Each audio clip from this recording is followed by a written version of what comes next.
So guys, pag-uusapan naman natin ngayon tungkol sa change oil. Oh my God! Wow! Ibang change oil ata iniisip nyo eh. Ano ka nasisira, ulo? Peking tao. Ay, aware ba isa peking gear oil pala? Yan. Na Yamalube gear oil. Kasi guys, marami na lumabas nito sa mga ibang shop. Fake. Mura din. Kasi minsan na-experience ko, may customer na nabili sa akin. Tinatanong kung magkano. Mahal daw. Kasi tinanong ko sa kanila kung magkano din yung nabili nila. Mura. Kaya nalaman ko, kaya naman pala may mga fake na pala naglabatan na Yamalube gear oil ngayon. Hindi totoo yan. Bola lang yan. Bibili ka, tapos kampante ka, upo-upo ka lang dyan, hayaan mo lang yung mekaniko. Hindi mo alam, peki pala yung naisalpak dyan sa motor mo. Diba? Pwedeng maka-apekto sa motor yun. Pero hindi ko naman sinasabi na may mga tindahan na nagbibenta talaga ng fake. Kasi minsan kasi hindi nila alam yung nakukuha ng supplier fake din. So yung supplier naloko rin. Siyempre yung tindahan, yung shop, kakaroon ng fake is parang naloko din sila. Pero hindi sana ganun na mangyayari nun kung wise yung may shop owner. Bahala ka sa buhay. Diba? Pagpusisi kasi ako sa gamit. Kaya guys, dito sa video na to matutunan nyo kung anong pagkakaiba ng fake gear oil at legit. Ayan, panoorin nyo yung video. Guys, ito yung pagkakaiba ng Yamalube na gear oil na fake at orig. Yung nasa kaliwa ko, ito yung fake. Yung nasa kanan ko, ito yung orig. Yun yung pagkakaiba nila. Kulay na kulay pa lang. Yung fake medyo parang kinulang sa kulay. Yung orig, ayan, maganda talaga yung kulay niya, matingkad. Ayan, pansin mo yung kulay ng Yamalube niya, maputing maputi. Ito parang bitin sa kulay. Yung automatic niya na print, medyo kulang sa pagkadilaw. Ito dilaw na dilaw yung sa original. Yan. O ito yung sa fake, medyo bitin sa kulay.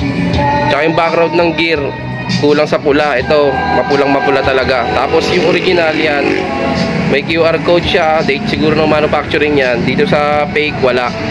Yan. Yan, dito naman tayo guys sa likod nila. Yung nasa kaliwa pa rin ay yung fake, yung sa kanan pa rin ay yung original. Pansin nyo yung pagkakaiba. Sa fake guys, tignan nyo yung sulat nya. Yung text ng kulay puti, para siyang malabo na parang hindi talaga madiin yung pagkakulay white nya. Katulad sa orig, talagang malinis na malinis yung pagka-text nya, puting puti. Pati rin dito sa may automatic, kitang kita mo yung pagkadilaw talaga nya, malinaw. Dito medyo malabo yung pagkadilaw nya. Yan, pagdating niya sa baba, net 100 ml, same din sila pero malabo talaga dito sa fake.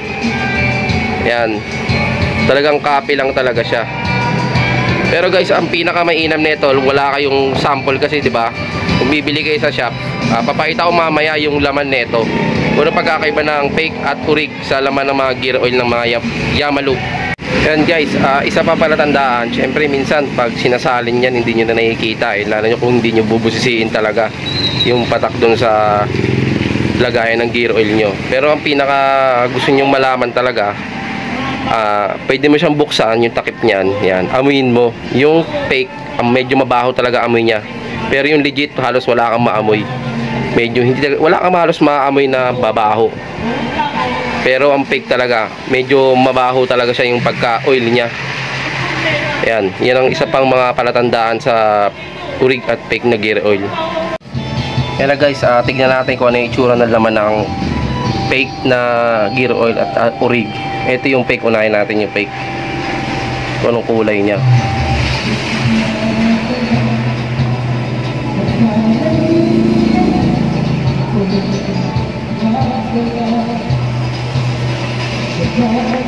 Ito naman yung orig sa kanan.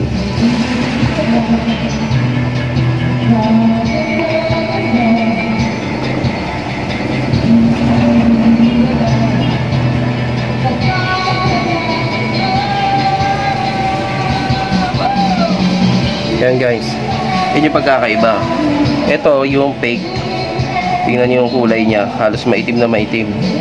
Ito naman yung legit na orig. Ito halos pag binabanto dun sa gear oil nyo sa lagayan, parang maputi ito. Pero yung sa actual nya talaga, ito siya.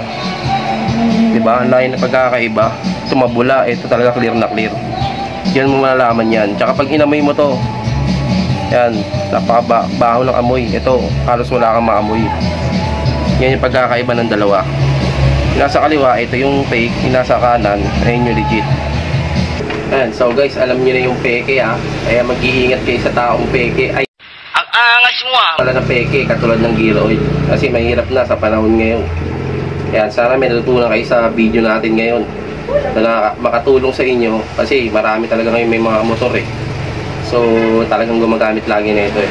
Ayan guys, salamat sa pakikinig. Next video, note pa kayo kasi marami kayong magtulak sa mga fake at legit na gamit ng motor. Ayan, salamat.